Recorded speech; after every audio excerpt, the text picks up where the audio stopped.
ilmu agama akan mengawasi kita. Sebelum makan, sebelum minum, sebelum berteman, sebelum mencari pendapatan, maka ilmu agama akan berbicara dengan kita. Ini boleh atau ini tidak boleh. Oleh karena itu, ulama mengatakan kita lebih butuh terhadap ilmu agama ini daripada makanan pada saat sangat lapar, air pada saat sangat dahaga, dan juga tempat tidur pada saat kita sangat capek. Ghazwa TV, media dakwah masa kini. Assalamualaikum warahmatullahi wabarakatuh. Alhamdulillahirabbil alamin. Wassalatu wassalamu ala al-mab'uts rahmatan lil alamin, nabiyina Muhammadin wa ala alihi wa ashabihi wa man tabi'ahum bi ihsanin ila yaumiddin, amma ba'd. Kita masih melanjutkan, masih berada di bait ke-20 dan 21 dari pembahasan kita Mawdhu' al-Qawaid al-Fiqhiyah karya Syekh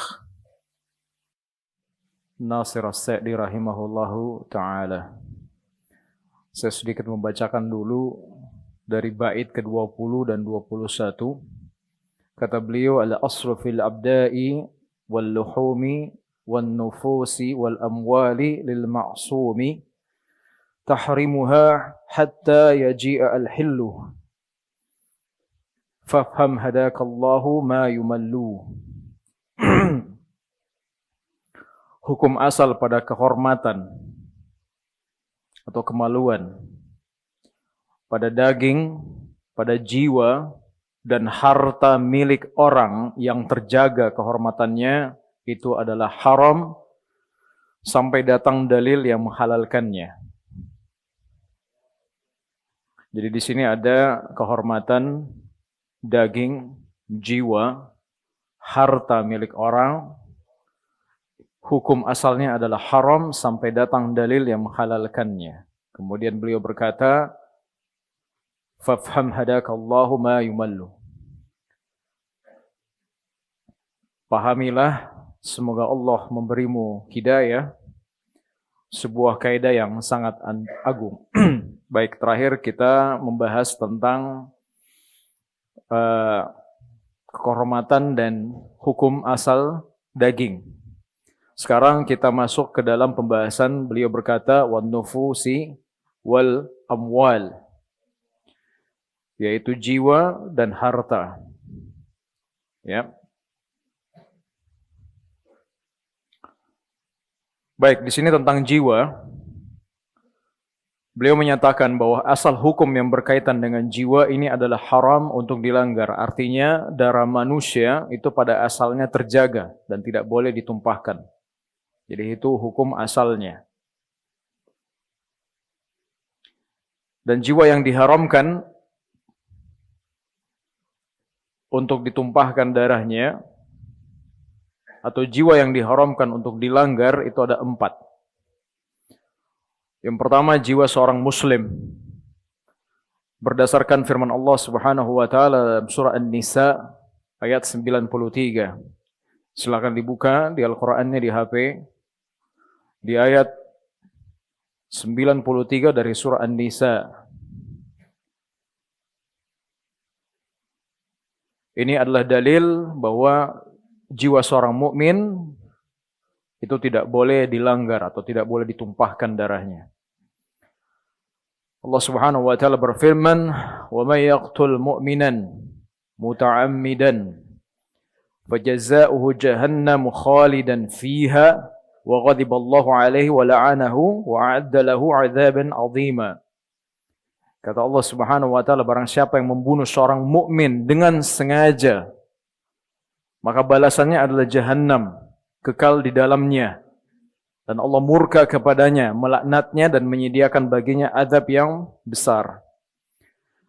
Perhatikan di sini, ikhwan, ini ancaman paling keras di dalam Al-Quran.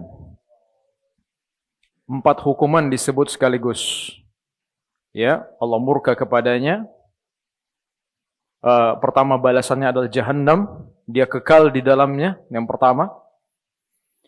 Allah murka kepadanya, yang kedua, kemudian Allah melaknatnya. Dan kemudian bagi yang keempat, Allah menyediakan baginya azab yang sangat besar.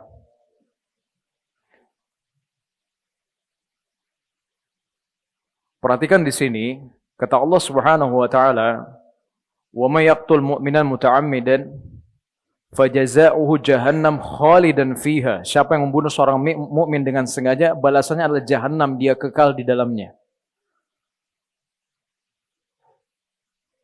Kenapa dia bisa kekal di dalamnya? Bukankah Ahlus Sunnah mempunyai prinsip akidah bahwa membunuh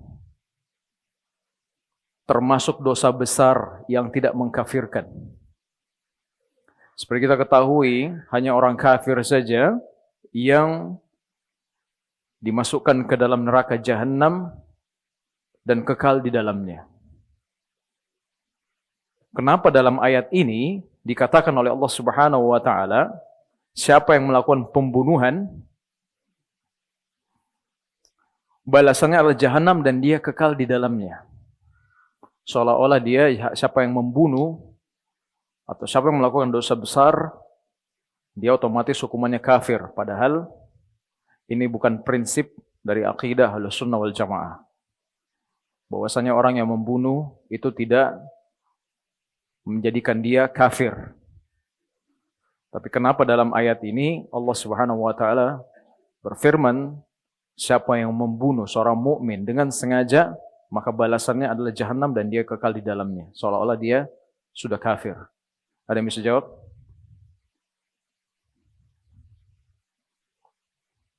Kenapa? Maka kasih hadiah. Fatayar.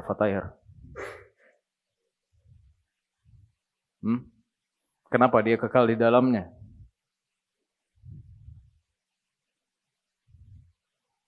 Baik.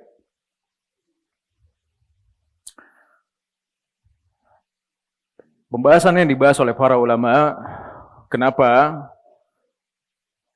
membunuh itu dikatakan dalam ayat ini bisa membuat seseorang masuk ke dalam neraka dan dia kekal di dalamnya.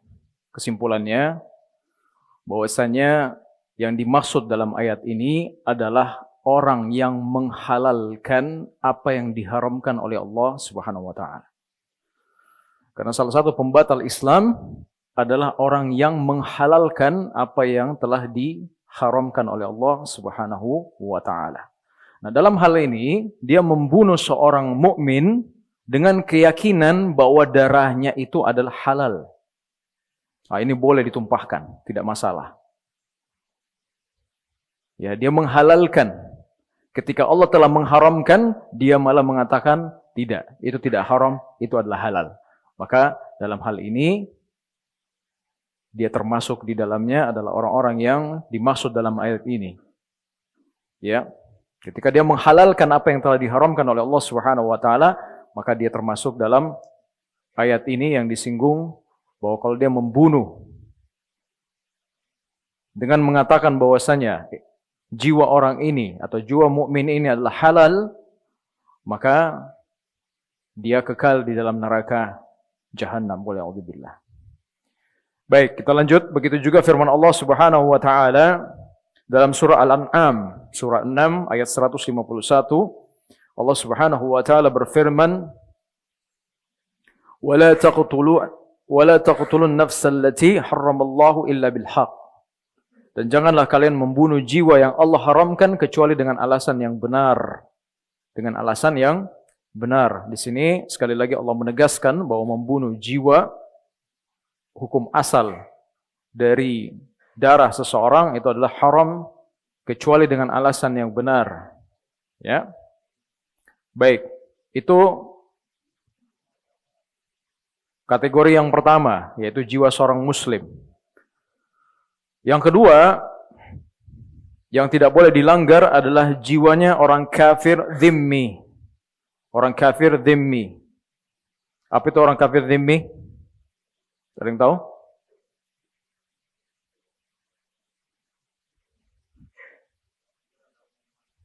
Masya Allah. Baik. Fatayar. Nah. Nggak usah tagih, Ulfi, nggak usah. Ya. Jiwa kafir dhimmi adalah orang kafir yang hidup di bawah perlindungan negara Islam. dan di dalamnya dia membayar jizyah. Dia membayar jizyah. Dalilnya dari surah At-Taubah ayat 29. Surah 9 ayat 29 Allah Subhanahu wa taala berfirman, "Qatilul ladzina la yu'minuna billah." Perangilah orang-orang yang tidak beriman kepada Allah hatta yu'tu al-jizyata, sampai mereka membayar jizyah. Ya. Sampai mereka membayar jizyah. Jadi ayat ini menunjukkan bahwa ketika mereka sudah membayar jizyah dan tunduk pada aturan, maka mereka berada dalam perlindungan. Artinya darah mereka tidak lagi halal. Mereka menjadi maksum ad-dam. Orang yang tidak boleh tumpahkan darahnya. Begitu juga firman Allah Subhanahu wa taala dalam surah Al-Mumtahanah ayat 8. Allah Subhanahu wa taala berfirman, "La yanhaakumullahu 'anil ladzina lam yuqatilukum fid din wa lam yukhrijukum min diyarikum an tabarruhum wa tuqsitu ilaihim." Allah tidak melarang kalian berbuat baik kepada atau berbuat baik dan berlaku adil kepada orang-orang yang tidak memerangi kalian dalam agama dan tidak mengusir kalian dari negeri kalian. Itu yang kedua ya.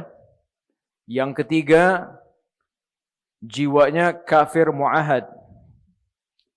Kafir mu'ahad. Apa kafir mu'ahad? Siapa yang tahu? Angkat tangan. Fatoir.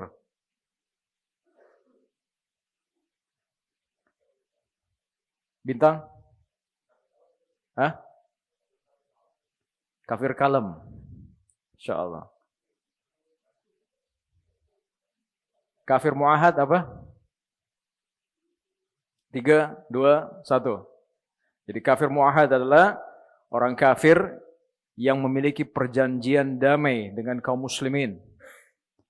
Jadi misalnya sedang peperangan, kemudian gencatan senjata, ya, mempunyai perjanjian damai selama beberapa bulan, selama beberapa tahun, maka mereka ini termasuk orang-orang yang tidak boleh ditumpahkan darahnya.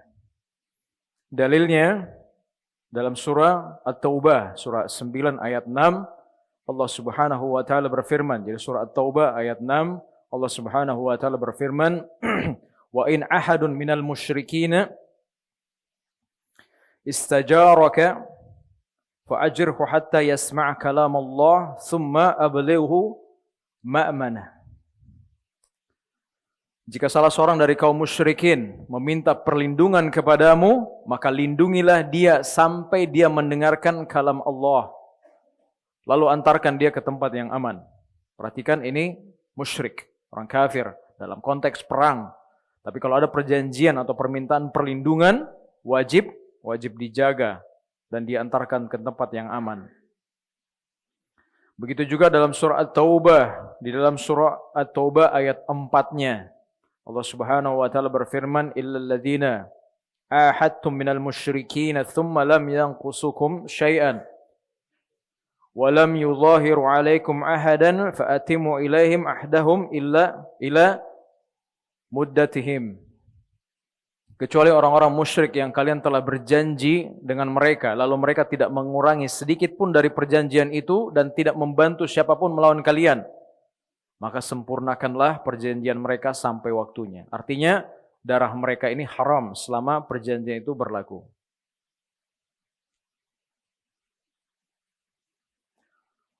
Yang keempat, jiwanya orang kafir musta'man.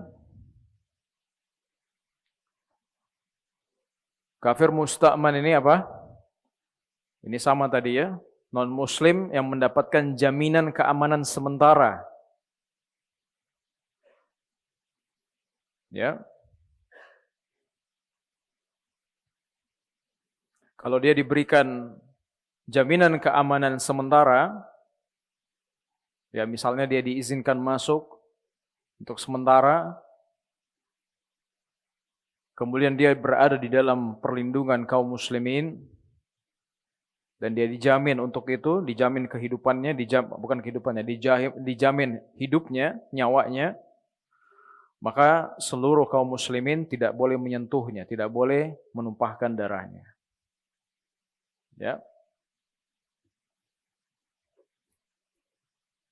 Adapun jiwa orang kafir yang boleh ditumpahkan darahnya, namanya apa? Kafir? Enggak ada fatair di sini. Kafir apa namanya?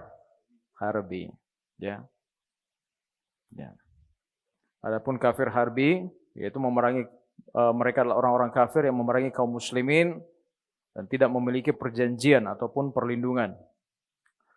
Ya. Maka kaidah di sini jelas, hukum asal dari perkara jiwa adalah haram untuk ditumpahkan darahnya sampai datang dalil yang membolehkannya. Ya. Baik. Tadi tentang jiwa. Kita sudah cover tentang jiwa dan hukum asalnya dan dalil-dalilnya. Kemudian kita masuk ke dalam harta wal amwali. Tentang harta, hukum asalnya juga tidak boleh diambil dan dimakan tanpa hak.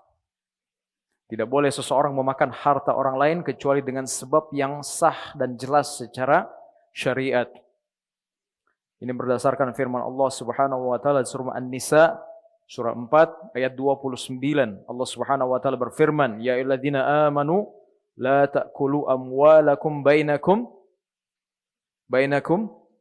bil batil." Wahai orang-orang yang beriman, janganlah kalian memakan harta sesama kalian dengan cara yang batil.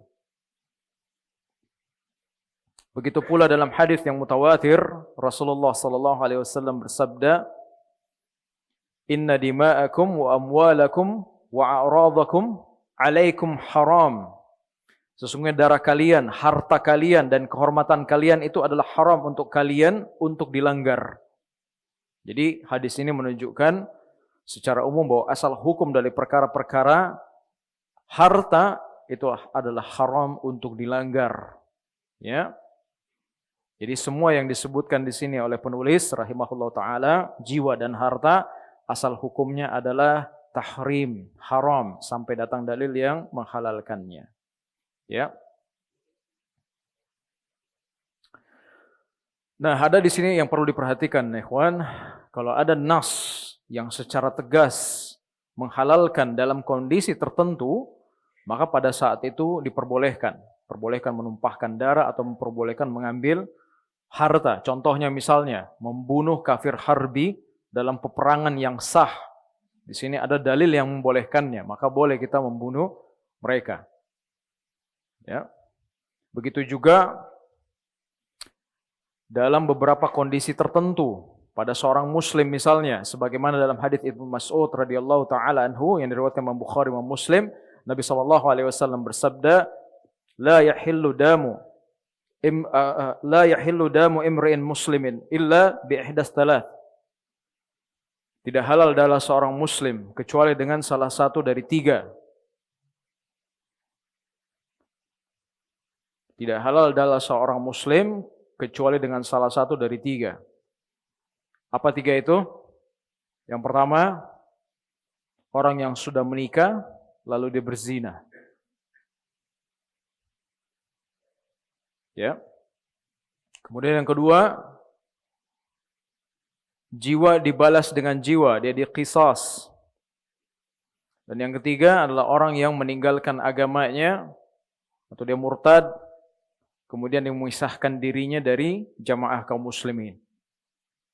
Jadi hadis ini adalah nas yang tegas menunjukkan adanya pengecualian dalam kondisi-kondisi tertentu. Baik. Terakhir, kata beliau rahimahullah taala, "Fafham hadakallahu ma yumal." Maka pahamilah, semoga Allah memberimu hidayah. Jadi ungkapan ini menunjukkan bagaimana seorang alim ketika memberikan hidayah berupa al-irsyad wal bayan, hidayah kepada kebenaran, hidayah kepada agar orang-orang terhindar dari sesuatu yang diharamkan, ini adalah doa kepada mereka, merupakan kelembutan dan kasih sayang dari para ulama kita kepada kita. Tidak lepas dari lisan-lisan mereka doa-doa yang sering diucapkan pada setiap kajian-kajian atau majelis-majelis seperti ini. Ya, jadi beliau tidak sekedar menjelaskan kaidah, tapi juga mendoakan seluruhnya, baik yang membaca atau yang mendengarkan, agar diberi hidayah oleh Allah Subhanahu wa taala dan memahami ilmu. Ya. Baik.